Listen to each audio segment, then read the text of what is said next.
The music didn't stop, but it faltered. A violin note trembled off-key just long enough for 200 guests to fall silent. My cheek stung. The taste of blood was sudden, sharp, metallic.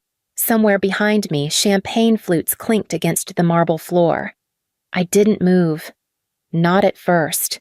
My name is Elena Harper. I'm 30 years old. And 5 seconds ago, my father, Richard Harper, retired Marine and king of family pride, slapped me across the face at my brother's wedding. "You selfish little girl," he hissed, his breath hot with bourbon and rage. After everything we've done for you, I turned to face him, feeling the slow swell forming on my lip. My mother, Marlene, had gone pale, her hands trembling, not out of concern for me, but for the scene we were making. She glanced sideways toward the head table where the photographers had frozen in place. I didn't bother answering him. I just looked past him over his shoulder to the reason we were here. My brother Nathan Harper, still in his tailored tux, seated beside his new wife, Callie. He didn't rise, didn't flinch. He was smirking. Of course he was. Minutes earlier, they had cornered me by the dessert table, my parents. Told me to hand over the penthouse. "You're just one person," Elena Marlene had said, arranging a tray of cupcakes like it was any other day. "Nathan and Callie need a place to build their life. Be reasonable." Reasonable. That's what they always called it when they took from me and gave to him. I told them no. Calmly, directly. I bought that place with my own money. I live there. Nathan and Callie can find something on their own. And now this. His handprint blooming across my face, and my mother still more worried about what the neighbors might say. I blinked once, then smiled, not out of grace or defiance, but out of clarity. "You'll regret this," I said loud enough for the head table to hear. "All of you will." Then I turned and walked out of the ballroom. My heels echoed like a gavel on tile, and nobody followed me. The cold hit me as I stepped outside, but I didn't shiver. I kept walking. Past the valets, past the floral arch my mother obsessed over for weeks, past the guests pretending not to look. My hands were steady, but something in me had shifted. Not broken, just settled. When I was 24, I started saving for that penthouse. 60-hour work weeks, no vacations, night shifts, weekends. I wrote back-end code for banks, then freelanced on the side building billing systems no one wanted to learn, but everyone wanted to own. I worked out of a tiny cafe on 5th called Juniper and Black long wooden tables, a view of the harbor, and a barista named Mark, who never asked questions. That cafe became my refuge, my anchor. I made my down payment 3 years later. No help from anyone. Not from my father, who said I should be investing in a future with a man. Not from my mother, who called the place too cold, too modern, too far from the family. I moved in alone, furnished every corner with purpose. That penthouse was the first space that was truly mine. And Nathan. My brother had bounced through 5 business ideas by then. The last one involved drones and coffee delivery. The one before that, NFTs for dogs, I think. My parents bailed him out each time, quietly, relentlessly. He lived rent-free in a condo they owned, called himself Between Ventures, but somehow I was the one being selfish. They never noticed when I stopped showing up on holidays, when my texts turned one word short, when I politely turned down every Sunday dinner, every call that started with "we were thinking" and ended with "Nathan could use your help." They thought I was quiet because I had nothing to say. Truth is, I stayed quiet because I knew one day I'd need them to forget how much I'd learned while they weren't looking. I didn't drive home. The penthouse felt too loud with memory, too exposed. I couldn't face the silence it would offer me tonight. Instead, I took a left at the waterfront and pulled into the gravel lot behind Juniper and Black. The cafe was quiet this late, almost closing. A single bulb above the counter cast a golden hue over polished wood, and there was Mark drying glasses with the same quiet rhythm he always kept. Mid-30s, patient-eyed, the kind of man who listened more than he spoke. He looked up as I entered, and for a second his face changed. Not surprise, concern. "You okay?" he asked, already reaching for the mug he always used for me.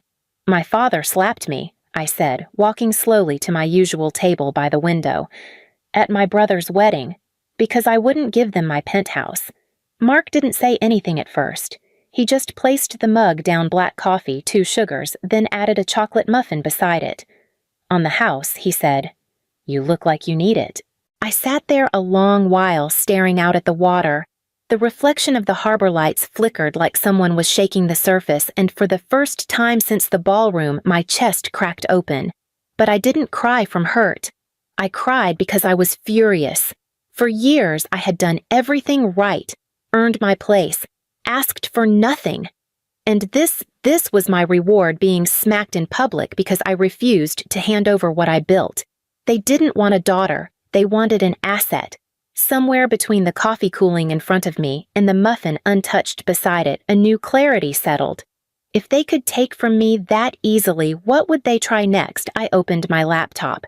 My hands didn't shake, and in the soft hum of the cafe, I began to plan. The next morning, the doorman called before I'd finished my coffee. Ms. Harper, your parents are here. They weren't announced. Of course they weren't. I dressed with care, slacks, dark blouse hair pulled back. Clean lines, quiet power. When I opened the door to meet them in the hallway, my father was already pacing, jaw clenched. Richard Harper, former sergeant, still acting like the world owed him obedience. Where are you going? My mother asked, voice sharp beneath her pearls. We need to talk about last night. Work? I replied, locking the door behind me. Some of us actually have jobs. My father stepped in close, grabbing my arm. Don't you take that tone. After your behavior yesterday, I pulled away calm as glass. Touch me again and I'll call security. He hesitated. I didn't. There are cameras, you know, at the country club. High resolution, multiple angles. That stopped him.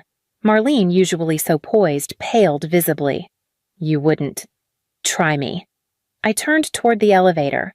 Oh, and change the locks if you want. It won't matter. Everything valuable is already in secure storage. As the doors slid shut between us, I watched them blink, not angry, confused. Like they were just now realizing I wasn't the same girl they used to corner in the kitchen and guilt into giving up weekends' money silence. This time, they didn't follow. And that was their first mistake. I didn't answer their calls. Not that day. Not the day after. At first, the messages were predictable. My mother tried guilt. Elena, come back inside. You're embarrassing the family. Then Nathan, my brother, weighed in. Don't be dramatic, sis. We can talk about this like adults. And then Callie. He deserves that penthouse more than you. He's starting a family. I read each message once, then muted the thread and never replied. Instead, I drove back to Juniper and Black, ordered the same coffee, and claimed my usual seat. Mark gave me a silent nod. He didn't ask questions this time, just brought over my drink and left me to my screen.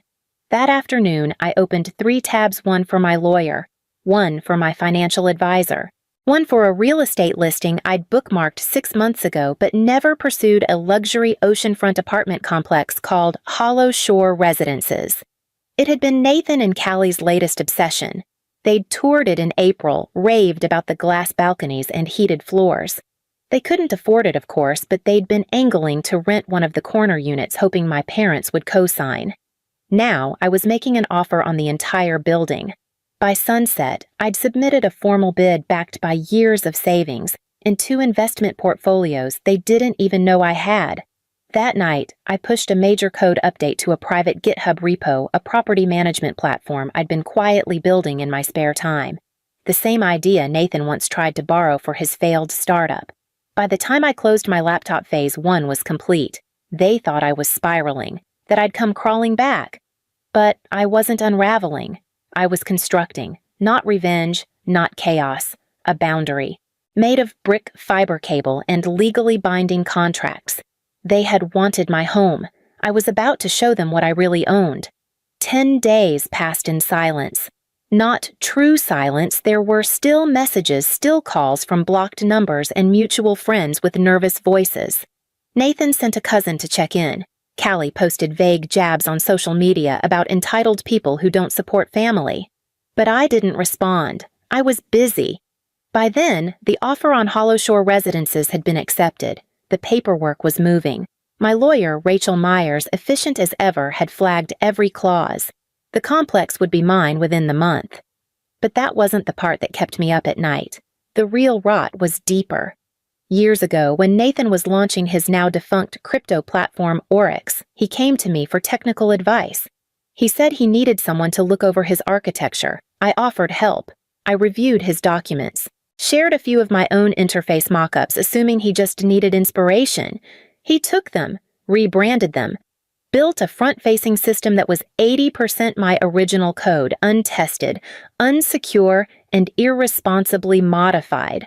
When Oryx collapsed spectacularly last year, he claimed market volatility. But now that I'd gained access to a few of his old servers, he never changed his admin passwords, 'cause of course he didn't. I found more than bad coding. I found records, shell corporations, fake consulting invoices, large transfers to a familiar business name, Harper & Associates LLC, my father's side business. They hadn't just stolen from me. They'd laundered investor money through my family's name. I called Rachel.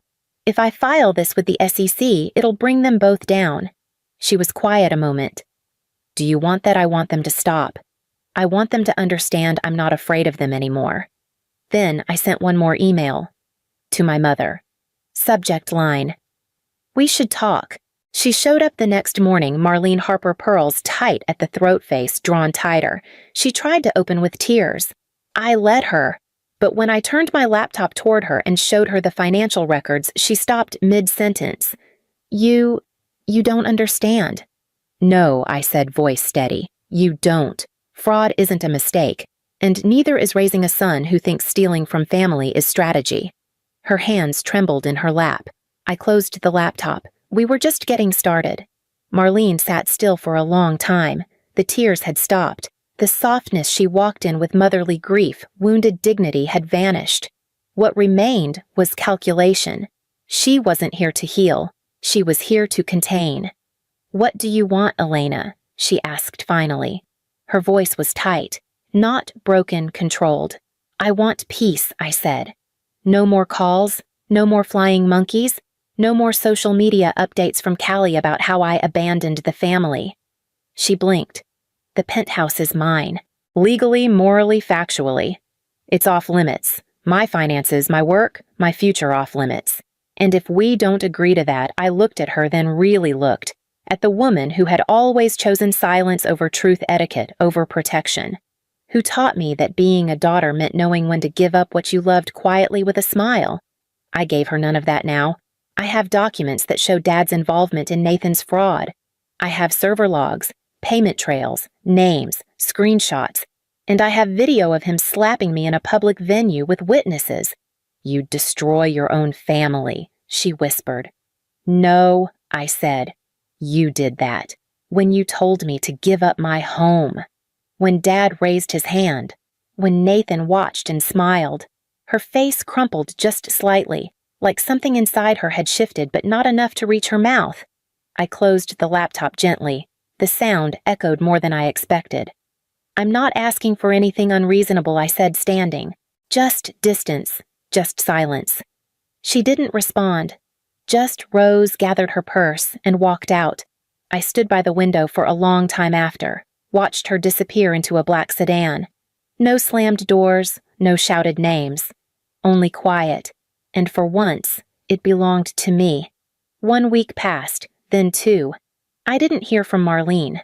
Richard didn't call, Nathan didn't post. But the silence wasn't peace, it was pressure building behind a dam. The first crack came in an email from my real estate agent. Subject eviction notice processed, Unit 14C. Nathan and Callie had stopped paying rent, 2 months delinquent, ignored notices, blamed a miscommunication with the leasing office. What they didn't know, what no one in that building knew, was that I was the new owner. The name on their final notice was mine. I didn't gloat, I didn't interfere. I let the process unfold the way it was designed to. Quiet, legal, permanent. They moved out in silence. No Instagram photos, no long goodbye. Just one text from Nathan the night they left. Mom told me what you're doing. You can't prove anything. I stared at the message for a while, then attached a screenshot server logs bearing his full name, timestamped file access account IDs.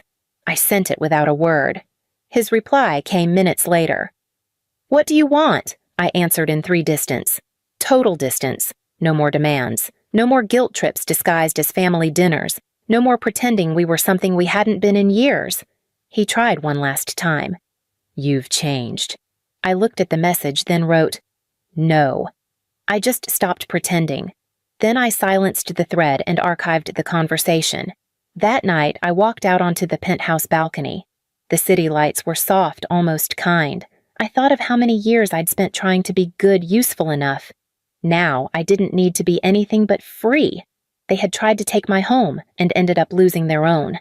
It was a Tuesday evening when the knock came. Not urgent, not angry, just hesitant.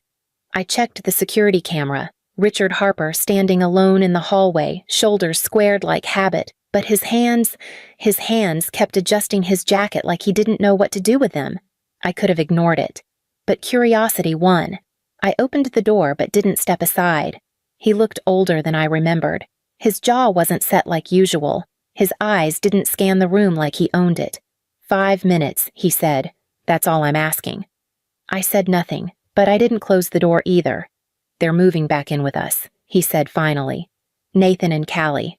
Couldn't keep the apartment. I know, I replied, voice flat. I own the building. He blinked as if the sentence didn't compute. Then something behind his eyes gave way. You, he said quietly. But how? Because I'm good at what I do, Dad. I always was.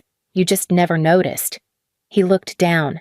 The silence between us stretched, not hostile, not awkward, just real. Your mother misses you. We all do. No, I said. You miss having someone to push around, someone to sacrifice for Nathan. That person doesn't live here anymore. He nodded slowly. I was wrong, he said, about a lot of things. The slap, the way we treated you, covering for Nathan. I've lost everything because of it. It was true. After I showed Marlene what I had, Richard had stepped down from his company's board. The whispers in his circles had started, his clean record no longer clean. I didn't release anything I said. The threat was enough. He looked up, then really looked. You haven't lost everything I added. You still have your golden child. Isn't that what matters? He exhaled, shaky. We made mistakes. No, I said. You made choices. He reached into his jacket and pulled out an envelope. Your mother wanted you to have this. It's an invitation, her birthday dinner. I took it but didn't open it. I'll think about it. And I closed the door. Not loud, not fast, but with finality. I held the envelope for 3 days before I opened it. No note. Just cream cardstock with my mother's handwriting, delicate cursive that always looked more like a performance than a signature. Please join us for Marlene Harper's 63rd birthday dinner. Family only. Family. I almost laughed, but I didn't throw it away. The night of the dinner, I arrived late. 15 minutes after everyone had already been seated. I wore black, not dramatic, not mourning, just neutral. Present, but untouchable. Nathan and Callie sat in the far corner, their clothes once designer, now department store simple. She didn't meet my eye. He barely looked up. My father, Richard, stayed sober. He nodded when I entered nothing more. My mother smiled too wide too quickly, as if the room might shatter if I didn't play along. But I didn't perform. I observed. No one asked me questions. No one gave me orders. And when I left early quietly without fanfare, no one followed me. A few months later, I hosted a dinner of my own. It wasn't in their home. It wasn't family only. It was on my balcony, my penthouse. There was wine, laughter, the sharp scent of roasted garlic and soft jazz playing low in the background. Mark came, of course. So did Rachel, my lawyer, and Jenna, the real estate agent who helped me secure the building. People who never expected me to give up pieces of myself just to earn space at their table. We toasted as the city lit up beneath us. To Elena, Mark said, raising his glass, who turned a slap into an empire. I smiled, not out of victory, but out of peace. Not silence, not surrender. Choice. They tried to take my home, but instead they gave me my freedom.